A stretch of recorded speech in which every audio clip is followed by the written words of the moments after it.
Opsalim est un outil pour comprendre le langage des vaches face à leur alimentation. Que vous soyez éleveur, vétérinaire ou nutritionniste, sachez observer le troupeau et vous comprendrez directement comment fonctionne sa digestion. À la pâture, la vache cherchera à réguler elle-même sa physiologie en vivant à ses propres rythmes. Brouter, ruminer, se déplacer, chercher la flore qui lui convient, les parties des plantes dont elle a besoin. 8 heures à ingérer, 8 heures à ruminer, selon des cycles déterminés par des horaires, le fonctionnement collectif et les perturbations éventuelles causées par des accidents digestifs ou les rythmes inadaptés imposés par l'élevage. Pour observer le troupeau et ses signes alimentaires, nous allons regarder en détail les symptômes alimentaires récurrents. Au début de coloration ocre, mais on est quand même dans des croûtes noires.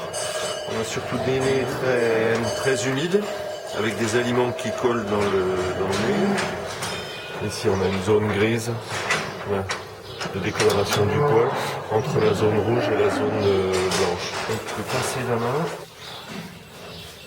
et puis regarder si c'est très gras.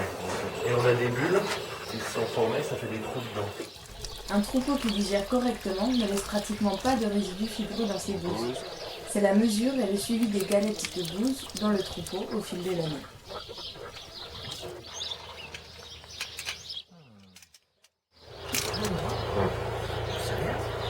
Voilà, ça c'est l'hiver, début de l'hiver, fin de l'hiver, pâturage. Ce qui se passe sous nos yeux dans ce troupeau est lisible sur différentes parties du corps des animaux. Œil, nez, peau, dynamique des poils, bouse, comportement des animaux sont tous porteurs de sens. Cette vache présente des croûtes noires à l'angle interne de l'œil. C'est un signe opsalim, car il est collectif dans ce troupeau. Ces croûtes prennent naissance par des écoulements, une augmentation des larmes plus importante que la normale, d'une fait d'une congestion interne. Attention, on peut observer quelques vaches avec des yeux sans croûte, mais ici les croûtes à l'angle interne sont bien visibles sur les 2/3 du troupeau. Il peut être relevé comme symptôme opsalim. Pour le nez, le phénomène d'écoulement existe aussi. Il devient un signe opsalim s'il est collectif.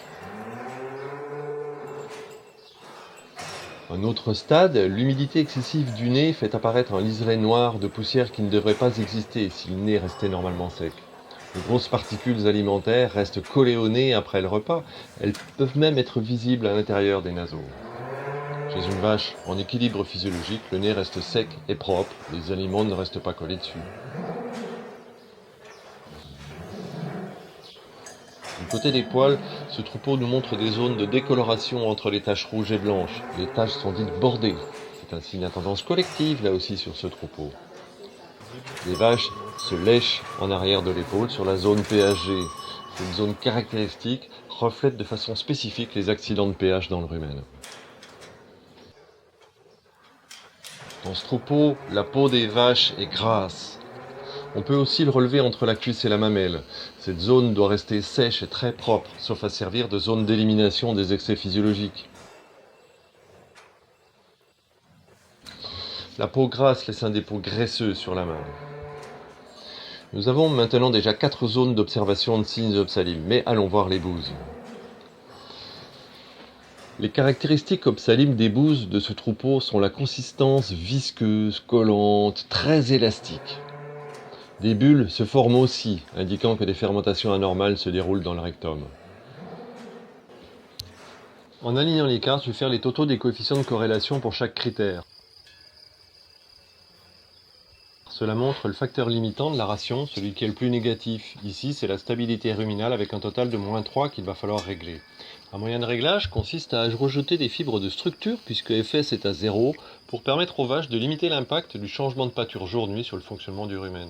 Le conseil va être de donner un peu de fibre dure, du foin, avant de lâcher les vaches au pré, et d'ouvrir les mêmes parcelles jour-nuit pour homogénéiser les apports et sélectionner une flore ruminale stable et adaptée à la ration.